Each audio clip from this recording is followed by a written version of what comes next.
Welcome, everyone. It's Bible study time. Always excited about coming forward, you guys. Today is absolutely no different. A little casual today, a little lackadaisical, not intentional, but that's just how it's turned out to be. Always excited about coming forward, you guys. Today I have a very thought-provoking Bible study at hand. Looking to embark upon conveying the truth of it. But before I go into detail, let's invoke the Spirit of God to assist me in the discernment of God's word today. Heavenly Father, I come before you looking for you. Just moving at your will. Lead and guide me in the direction that you deem worthy of me to go. Use me as your conduit, your vessel in the earth to convey your truths to the children. Allow me to pull from all of my library of experiences in conveying your truth to the children so that they get the most of it, so that it's most relevant to them and effective within their daily walks in this life. I love you so deeply and I thank you. Protect this space. Bind all energies within this space that are not conducive to your highest and your greatest good for me. That your will be done in this space. And in God's name I pray, amen. All right, y'all. Okay, so awesome. Today, you guys, we're going to be reading out of the book of Numbers. We're going to be speaking to the Balaam aspect of things, but we're not really going to just stay on Balaam. I don't want to dedicate the entire Bible study on Balaam, but I do want to speak to Balaam because the Balaam phenomena is something that is pervasive in the world today. As it has been all along from the beginning, from the slip and slide that Adam and Eve found themselves plummeting within and all of their descendants. When we look at the story of Balaam and his walk with the children of Israel, we can see this particular line, this genealogy, the Balaam genealogy, the Balaam portion of the vine has been consistent in their activities in the world, right? So we went through the whole situation that Moses experienced with Balaam or Laban, Balaam's vine, his ancestry. We have seen what Jacob experienced, the father of the house. He's the first one to experience the negative component of this Balaam vine. All of these instances of the vine of Balaam or the vine of Laban, let's just say that, are consistent in their interaction with the children. All these instances that we see Balaam, Laban, and any aspect of their vine, any portion of their family interacting with the children of Israel, their interactions have been consistent. They are the ones that have consistently used sorcery, magic, spell work to alter or try to alter the states of these people. From Jacob to Moses. One moment. From Jacob to Moses to all the 12 tribes. Consistently, it has been this Balaam, Laban vine, these people of the same family consistently using these same techniques to alter the reality of these children. When we look at the world today, as the world is today, we look at the world and we see a lot of this going on still today. It's ever prevalent today. Many people utilize what we would consider spell work. That's all they got. All they have is spells, sigils, and sorcery. But this is nothing new. Many people that we see in the world today, this is all they default to. You got people in local communities that live in these communities and that kind of hide themselves away in the communities, and they focus on people to perfect their craft in sorcery, magic, and spell work. I'm here to tell you, the only way, friend, for you to be good at cursing somebody, the only way for you to be good at using sorcery in a diverse array of techniques is for you to actually get after it, for you to actually have a lot of experience as in utilizing such things. Less is theoretical. Most of the things in the world of spirit are action-oriented. The spiritual realm is a highly action-oriented realm. You can't just read about certain things and then you become knowledgeable of them. No, the spiritual realm is the exact opposite of that. The spiritual realm is a realm whereas you don't even have to read anything on it. You could just be catapulted in a situation or in an ocean, and you'll have to figure out how to swim and rely upon all of your faculties and even some of the faculties of those that are within the environment, naturally occurring things in the environment, to assist you in succeeding within that environment. That's exactly how the world of spirit is. And this thing is not anything new. This has been something that has been going on since the beginning. Since the beginning of Adam and Eve's fall into the world of matter, these things have been pervasive. It was so pervasive at one time that God had to destroy the world. It was so pervasive for people to depend on spells, magic, and sorcery for everything that God had to destroy the entire world. This was part of the reason why God flooded the world. When you read the stories written in the Midrash and other Judaic literature, you get a more robust storyline of what is actually occurring here in the Bible or within the Apocrypha. You get the barbershop or the beauty shop info. You know, when you go get your hair done, you get your hair cut, and you get to talking about the game, and you hear what the people are saying in the barbershop, everybody's interpretation of it. Or you might even have someone that played for the team there, and he gives you some insider knowledge. Or someone there was in the environment of a team player, or someone that supports the team, or someone that could act as a fly on the wall in that environment. And now you get some insider knowledge. That's how these supporting books of biblical books or apocryphal books or, books of the Septuagint or any other literature supporting the Judeo, either Christian or Judaistic philosophy.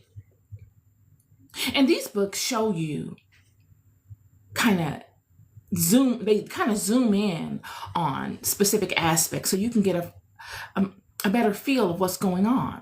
And they show that there were children, 5, 6, 7 years old enough to comprehend, old enough to know wrong from right, at that cusp where you are able to independently do things on your own.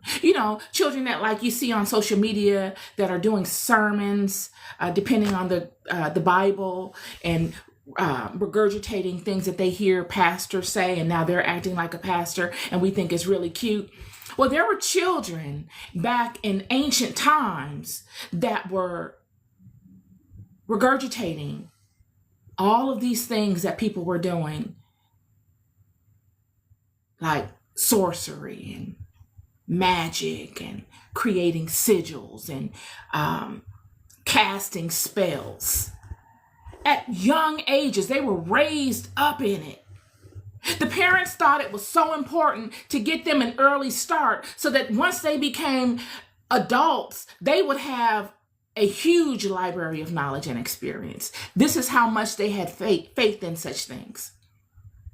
So God thought, there's nothing I can do about this.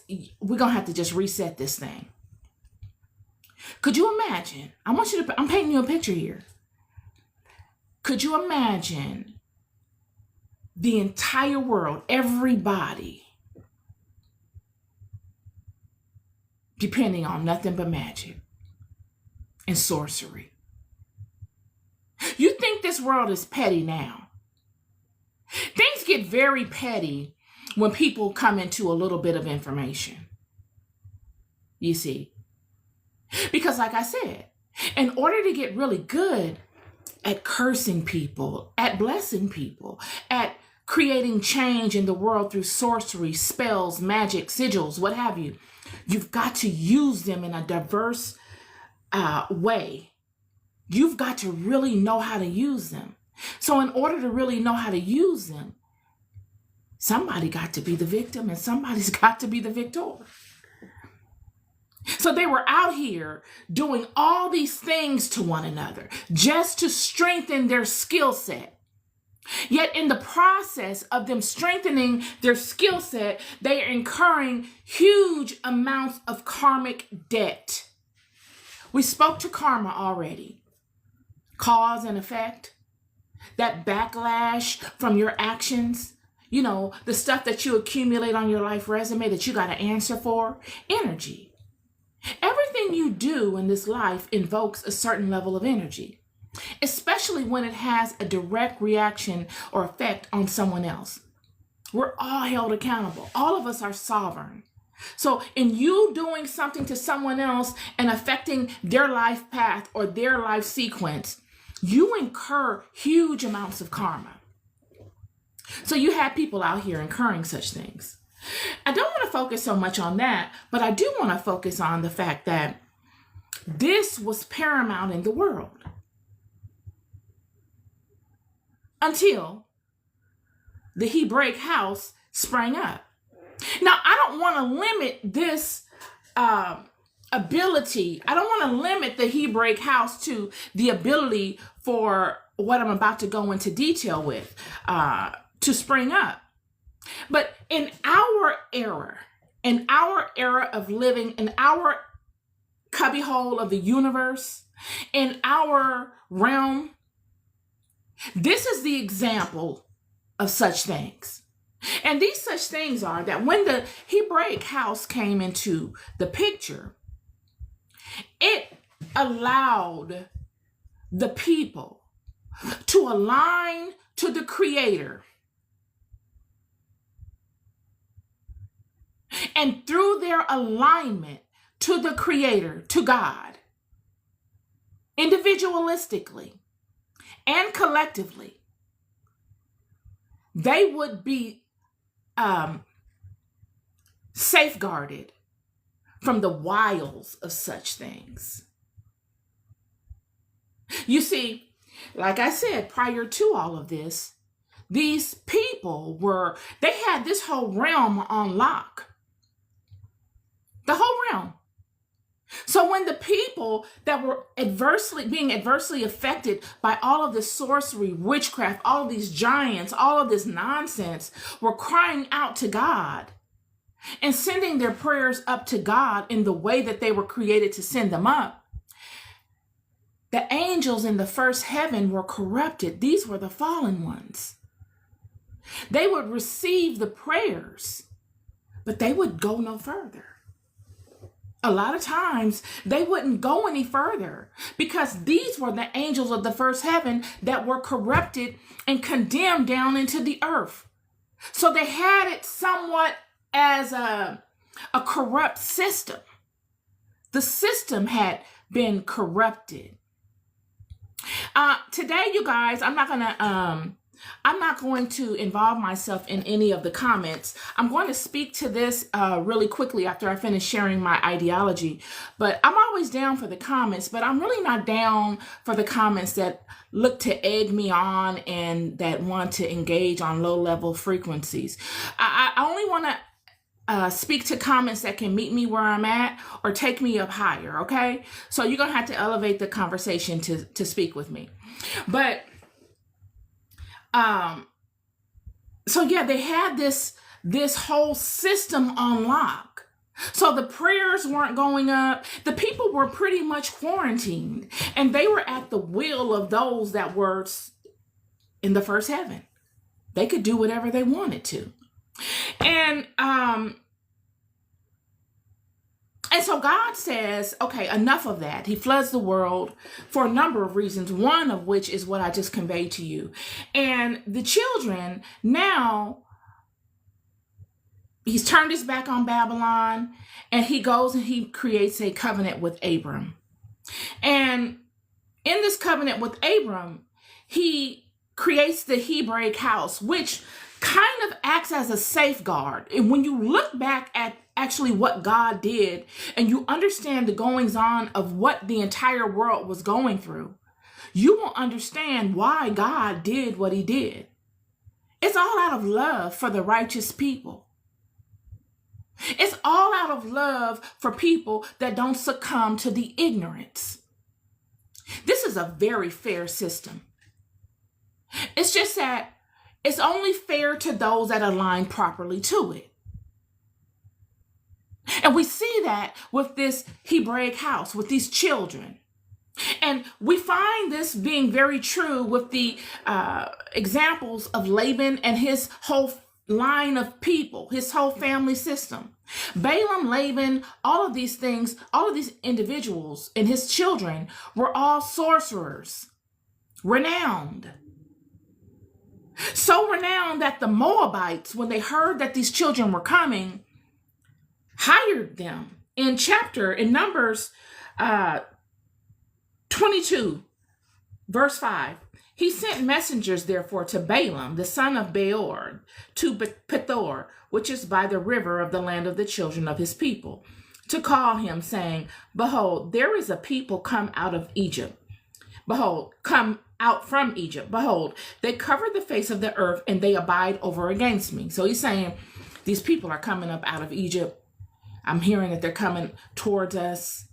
We're afraid because they're successful and nobody's been able to overcome them.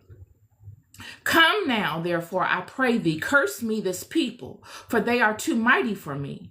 Peradventure I shall prevail, that we may smite them, that I may drive them out of the land. For I wot that he whom thou blessed is blessed. For he's saying, I know that who you say is blessed. And he whom thou cursed is cursed. So he's saying, I need you to come and stop these people. Not with an army, not with any type of militia or any type of technology. I want you to use your sorcery. Because I know whoever you bless is blessed. And I know whoever you curse is cursed. He's a master sorcerer. This man is of the line of the people that Moses slew in Egypt. He is of the line of the people that had Jacob bound for 20 some odd years. This is the master sorcerer. So the Bible is conveying to you that we have a world of people that depend on spells, magic, sorcery, and sigils. That's all they got their faith in. It has worked for them. Every problem that they have, they can fix with spells, magic, sorcery, and sigils. Everything they want, they can attract through spells, magic, sorcery, and sigils. That's all that's the beginning and end of these people's power. And now we have a group of people that don't depend on any of these things. They depend on the God within them and aligning to the righteous house of Israel. Now, that does not mean that the house of Israel does not have master astronomers, and you don't have people that know how to go into the spiritual realm. Nor does it mean that you don't know how to have people that, that can go toe to toe with these mighty sorcerers. That doesn't mean that. It means that they are aligning to a force, a God, that is the power behind all of these methods of operation that they may use to inflict change in the world. This God of Israel is leading these people amongst master sorcerers, people that depend on sorcery, magic, sigils, and spells. And none of their tricks are working on these people. And this is the only reason that they were successful. This is what threw everybody off. Everybody was mind blown. They could not understand why any of these things are not working on these people. Because they had this thing locked to a science. They had relationships with the right entities. They had created entities in the form of sigils that were super powerful. They had demons that were bound to these sigils that they paid attention to and put energy into, that had become ultra powerful. And they had all faith in it.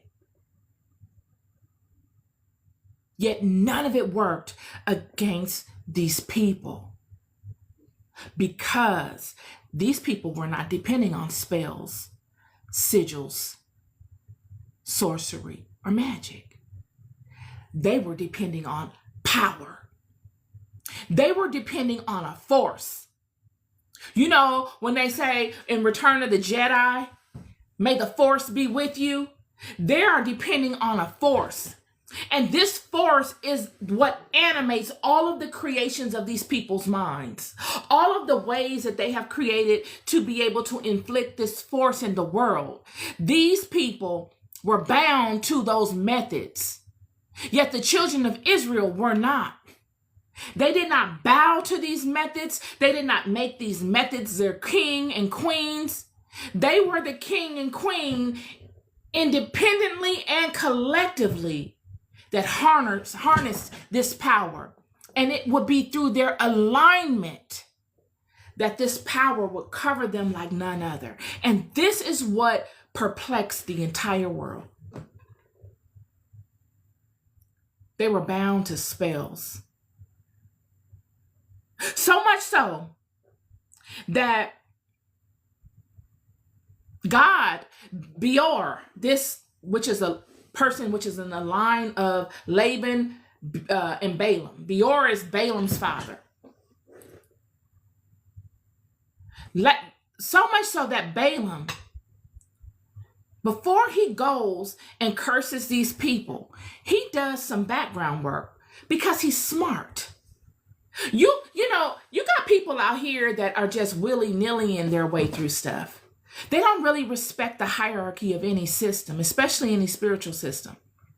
You can tell people that really understand the systems that they are dealing with by the way that they move within them. You see, in spiritual systems, it is very important that you show homage and respect to those that are within that system. Because unlike the worldly system, the spiritual system is very unforgiving at times. It keeps an accurate record. And it's not emotional. Like we're emotional. We can reason and we can say, you know what, I can understand how they could possibly make that mistake. It's okay. I know you didn't mean it. It's no problem. But in the spiritual world, you go against something that you should not go against. It's cause and effect. It's karma. You're going to catch a fade off of that, friend. Cause and effect. And Balaam sees this. He's being contacted by these people to curse the Israelites. And of course, he's probably heard of these people already. His father and forefather have had interaction with these people and have not been successful in subduing them. The closest they got was with Laban. And that was only because Jacob had to work off some karmic debt of his own. So he worked his karmic debt off by serving 20 some odd years under Laban. But when God said it's time to go, it was nothing that could stop Jacob from leaving Laban. None of Laban's sorcery or magic or spells or sigils worked on Jacob. You would have thought that Laban would have had Jacob under all kinds of spells. He had them up under him for 20 years or 20 some years. But when God said no, God says no. And it was nothing that Laban can do to stop it. And this is what frustrated him so much. You see, Laban, like most of the people that do these things, have built his entire existence around being powerful at doing such things. He had no other power outside of spells, sigils, sorcery, and magic. He didn't have a default. There was nothing to default back to. So when it didn't work, when he couldn't get his way, he felt he couldn't let it go. It became an obsession for him. It became bigger than Jacob. It became an obsession for him, like a test, like a game for him to overcome and to be able to get his way through sorcery, magic, sigils, and spells. This is how this thing goes. So he would obsess over Jacob. And it would lead him to the places that would make him look really bad. He became very petty, obsessed.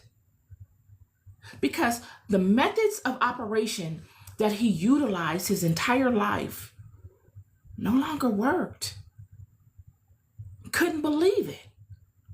What is this phenomenon? Who is this God? So fast forward to Balaam. He's being hired to curse these same people, but he's smart enough. He understands what he's probably heard from his father and his grandfather and all those that knew of the story of these people and of this God. You see, when Laban wasn't successful at cursing Jacob, and then he wasn't successful at cursing Moses, he's obsessed in understanding this God. And now Balaam is being called to curse these people again. And he says, I got to tread lightly here. I don't know what's going on with this. Let me call upon this God and ask him.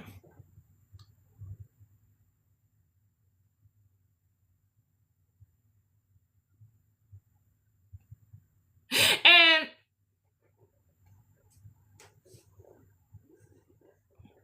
God comes to Balaam.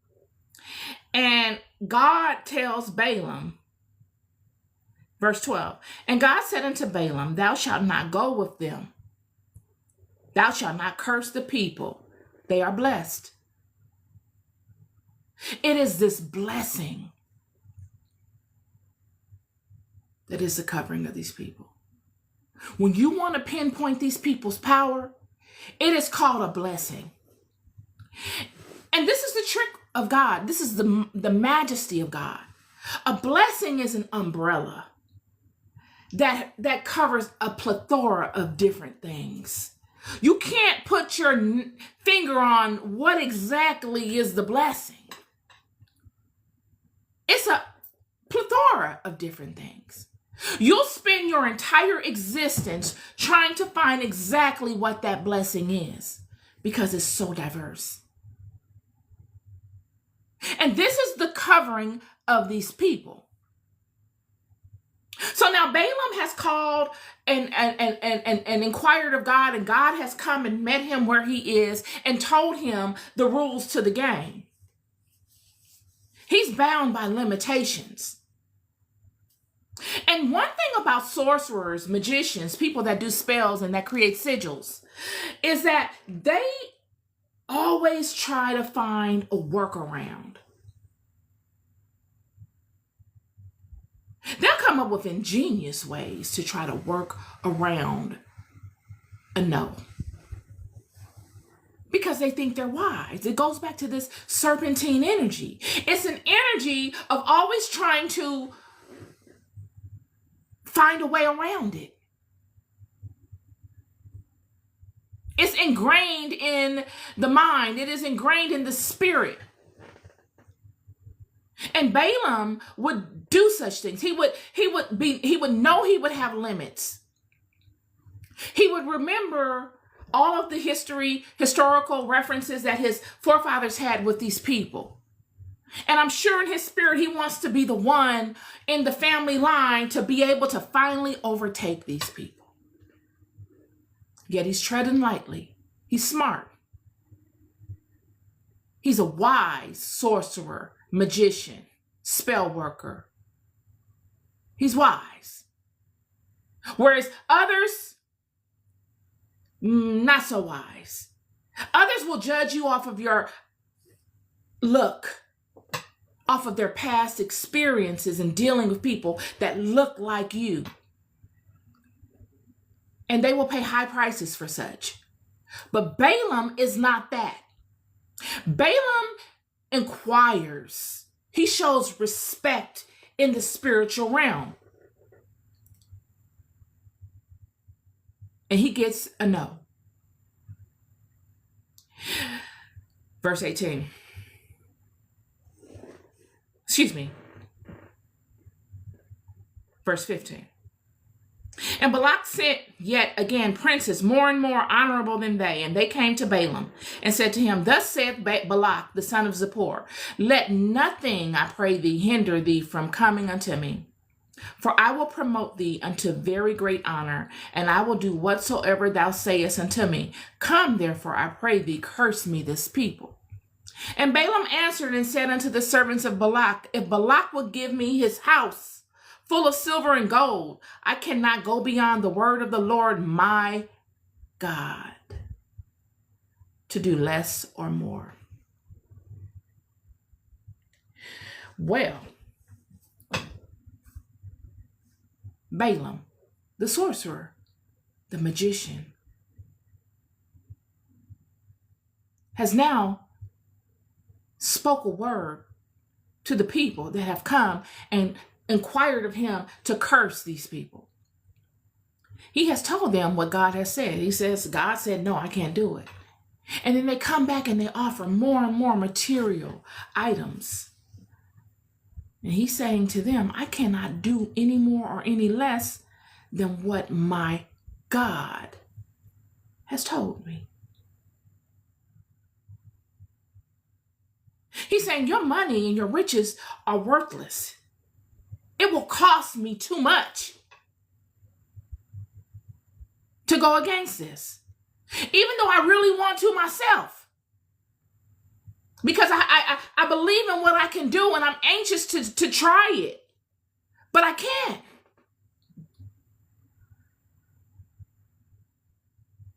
And many people will look at this and say, well, how could this God of Israel be the God of Balaam? This God of Israel is the God over the entire world.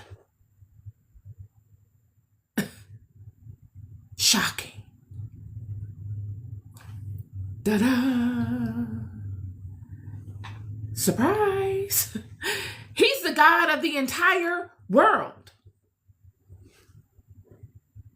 There are hierarchies in this thing. The whole world is God the creator's. He's created all these things. He's created everybody in this thing. Every player, the nemesis, the righteous, the wicked, all of them, his.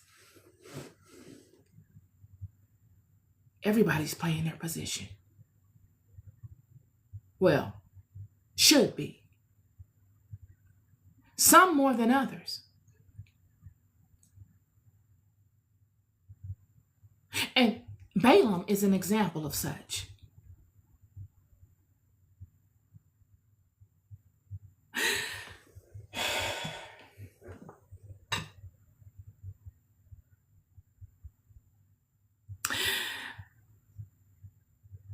When we speak to sorcery and all of these different things, what exactly am I speaking to? We're speaking to the ability to inflict change in the world by using natural forces, nature, plants, but all out of will, ego, will. Yes. The ability to inflict change in another person's life, to alter the path of someone's life based upon willful desires of another.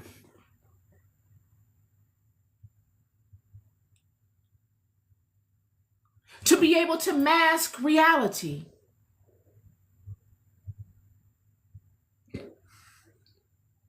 In order to mask, and when one masks reality, it's a lie. Someone can say it's a falsehood. Someone can say it's a change of perception.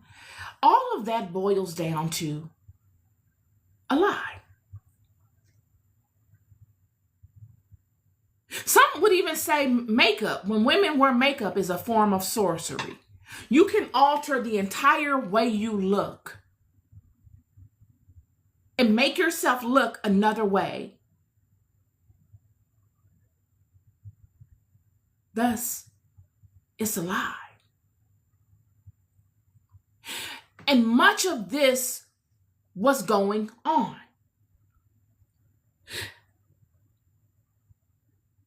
To alter the truth of a thing through sight, feel, smell, and hear. You had many people, and you do still today, that have created an entire reality of their lives based off of lies. Their whole life is a lie. From beginning to end. It's all smoke and mirrors. Projections. All of it. Spells, sorcery, magic, sigils. The entire existence. Everything that they've done in this world have been a conjecture of these things. These things have fueled everything in their life. Could you imagine? I want you to imagine that. Your entire life is dependent on spells and magic.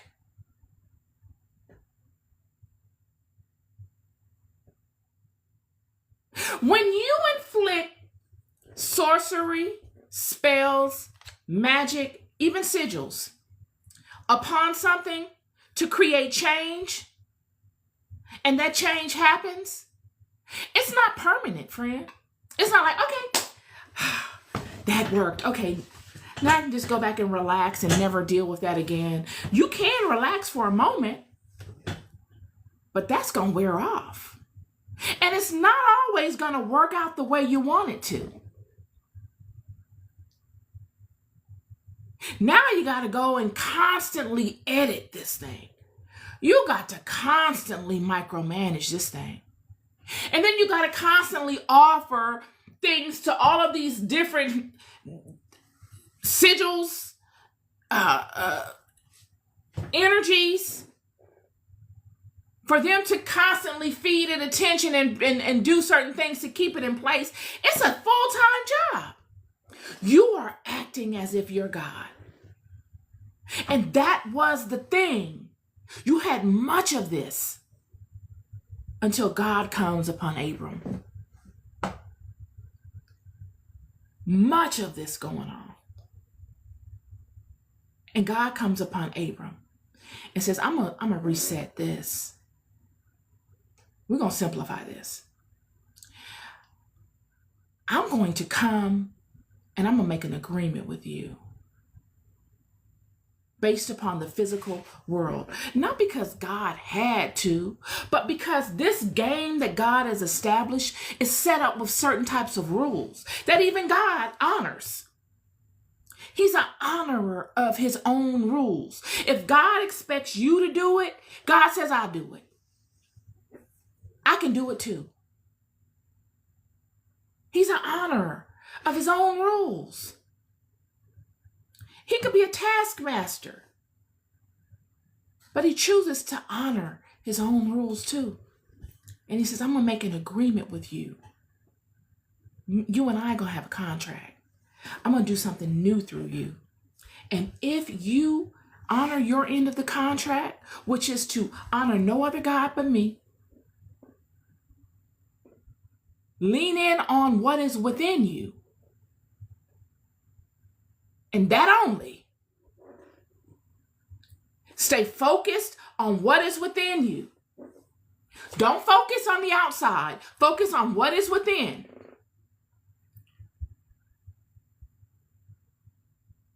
I will walk you through hell and high water, and none of it will affect you. I'm simplifying this for you. I'm doing something different. Y'all seem to get confused, and it seems to be overbearing for you to try and be the alchemist of all things yourself. To be able to use your creativity and to do certain things, you seem to get lost in that, and you seem to become obsessive with that. You lose the component. You lose the you component. You lose sight of the fact that it is this power within you that is feeding the life force to all these things. And now you are becoming beggars to these things and enslaved by these things. So that's a little too much for you. Okay? So we're going to bring it all back. Internal.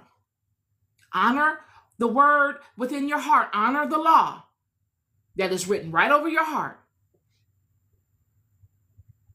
And allow me to guide you. And I will walk you right through all of these people. You will be a wonder to the world. And that is exactly what God would do. So when you see a Hagar and a Sarah situation and these women fighting with one another to be partakers of Abram's promise, because that's exactly what it was. One woman that didn't sign up for it, another woman that did, that couldn't produce. The woman that didn't sign up for it produced, and produced abundantly, easily. And the woman that signed up for it couldn't. And now it's a jealousy thing going on, or a fear monger thing going on for position and respect. And Abram is like, I don't really care either way. I mean, you want me to go lay down with her? I'll go lay down with her. It's cool. I got to stay in alignment because I'm the one that has this promise over me. And I can't let none of this other stuff take me out of alignment. Because my alignment is my gift. That is my promise. And nothing is more important than that. We see that with Jacob. We see it with Moses. We see it all throughout. And now these children have been walked straight out of Egypt in front of everybody. Something that had never been done. Unheard of. All of these people depend on, at this time, had depended on sorcery, magic, spells, and sigils. This was the way of life. So it was unheard of for someone just to forsake these things or even to set them aside.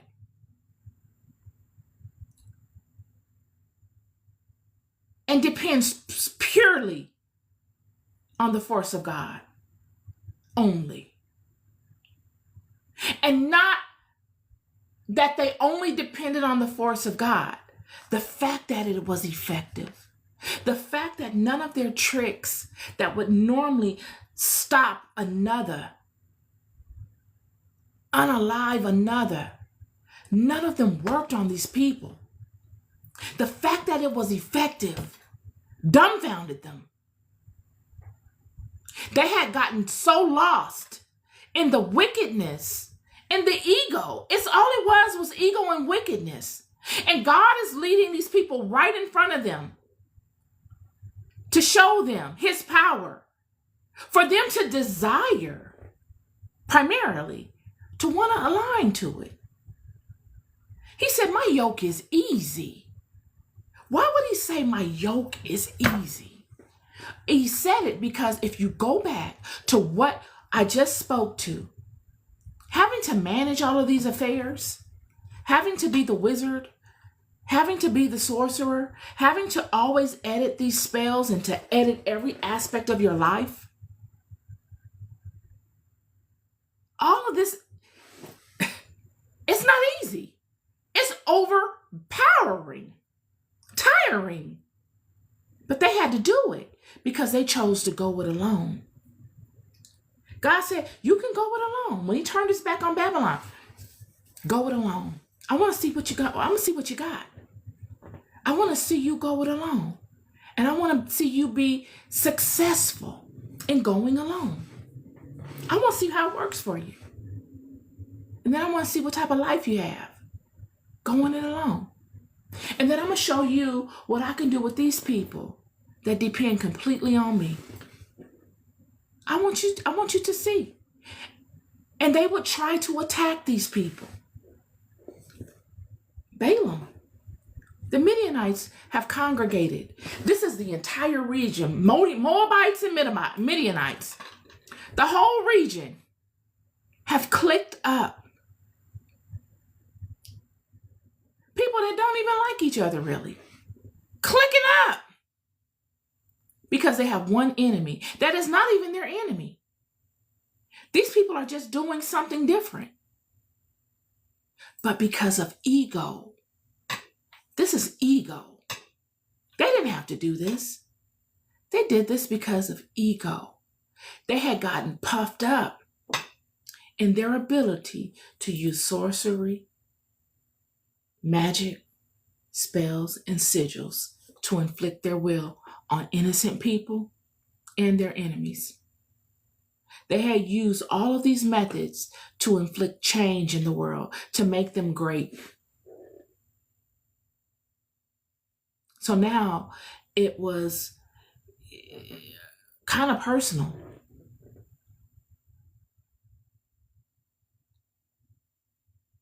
But it was for no reason except for fear. They were afraid of these people. And they were afraid, most importantly, because they could not be included. They couldn't be included.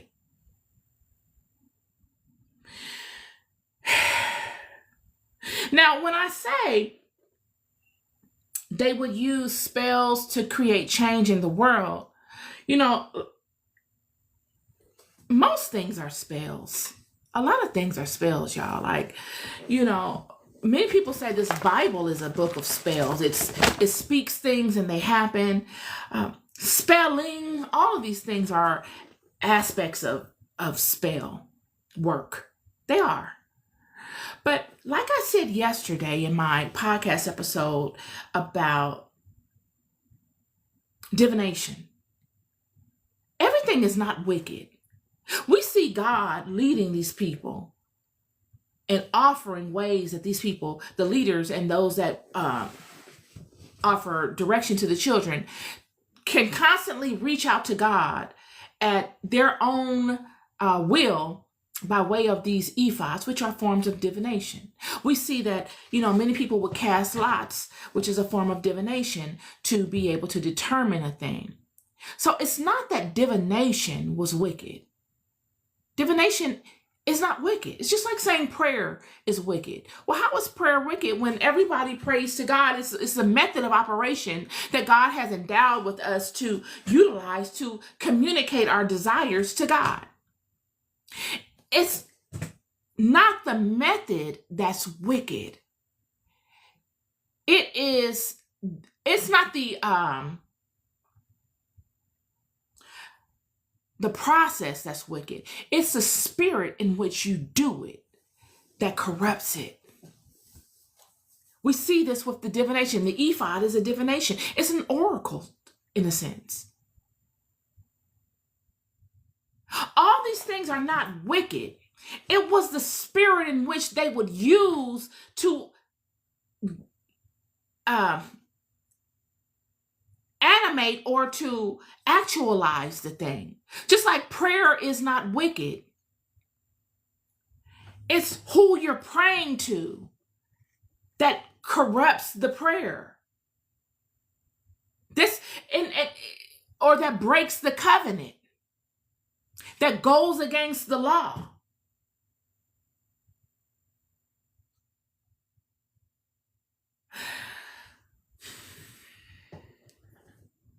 So when you speak to even protective work, because when I was thinking of speaking to this, I was thinking of all sorts of ways that people use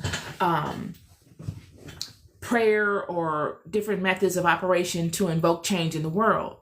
And all of it is not wicked. Just like protective work. It's like, the ancients would use all these different methods to protect a thing, to keep the integrity of it intact. Just like when we look at this Bible, surely the Bible has been rewritten many, many times. But the essence of what is being conveyed in the Bible could not ever lose its power. This is what makes it so majestic. Is that regardless to the intention of those that have come and done what they desire to do to alter the words of this book, the message, when connected with the reader, will still have its effect. This is what makes it so monumental, mind-boggling. It goes beyond spell. It's a system, a science. It invokes a force such as like an add-if formula. Remember in Lotus Notes, I remember using Lotus Notes, and you would create these add-if formulas. If such and such happens, then such and such will happen. And then if this doesn't happen, then that. It's kind of like that. It creates if under the appropriate circumstances, it will create this. And then under other circumstances, this will happen. And they use nature, elemental aspects, spiritual aspects, plant aspects, to invoke this circumstance or this change, whatever it may be, thus protecting the integrity of what is being conveyed, the essence, that thing that is not being spoken, but is spoken. I wanted to convey some of that yesterday in my podcast that I delivered. I had someone come and speak some words in the comment section. And that's the last thing I want to end with, is that, nowadays in the world, you can look on social media, and I know it's not being broadcast on the news as much, but, in the UK, many people are being convicted for offering up comments or even liking a comment or viewing certain things. It's getting really crazy out here. And I am a big supporter of free speech. I feel like, if I come forward and I'm offering up my perspectives, I need to be able to support them. And I need to be confident enough that I can withstand whatever comes upon me in conveying my truths. Lest I don't need to come forward with them. If I'm coming forward with the truth based on spell work, imagery, sorcery, and magic, then that is a rocky boat. Because I'm coming forth with my truth based upon a lie. It's not true. It's a perception. And any utterance that challenges my perception rocks my boat so much that I become entangled in the fear of it being tipped over.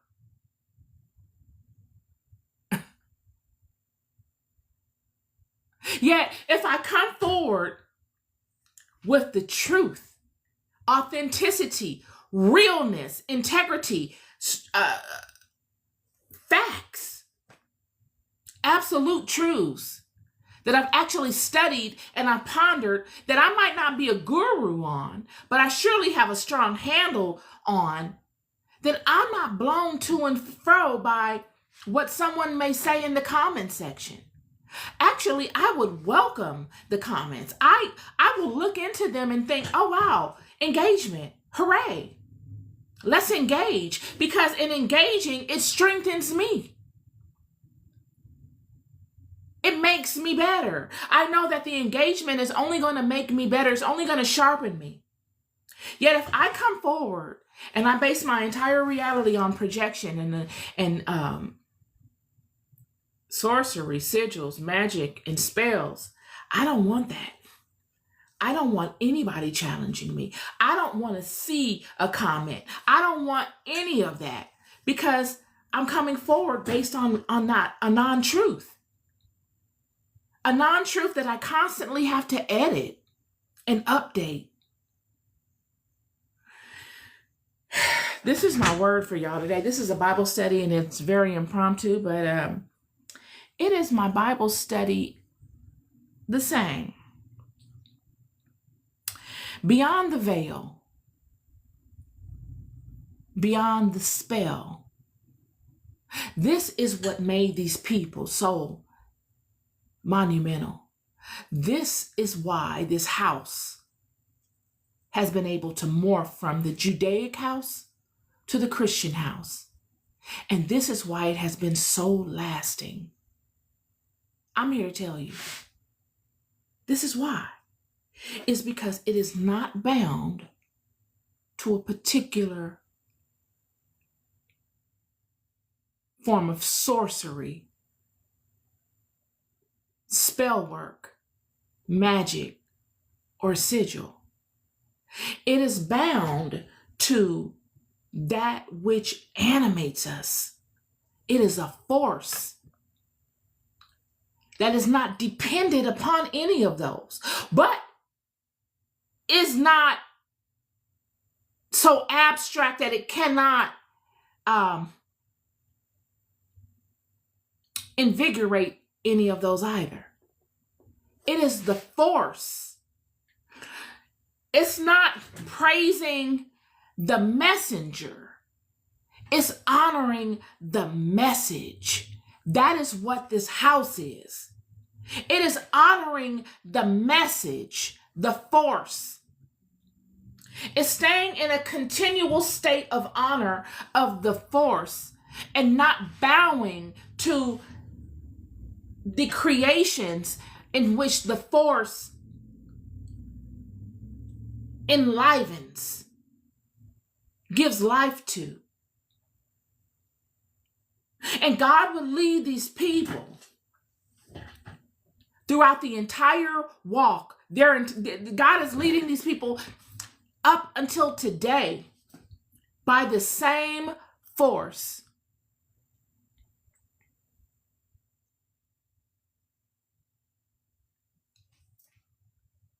And the enemies of old, they never lose their tricks.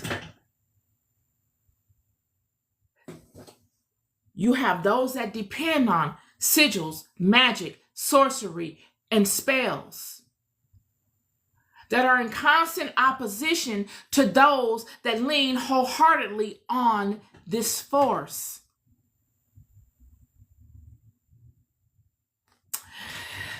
This is my word to you today. I encourage you to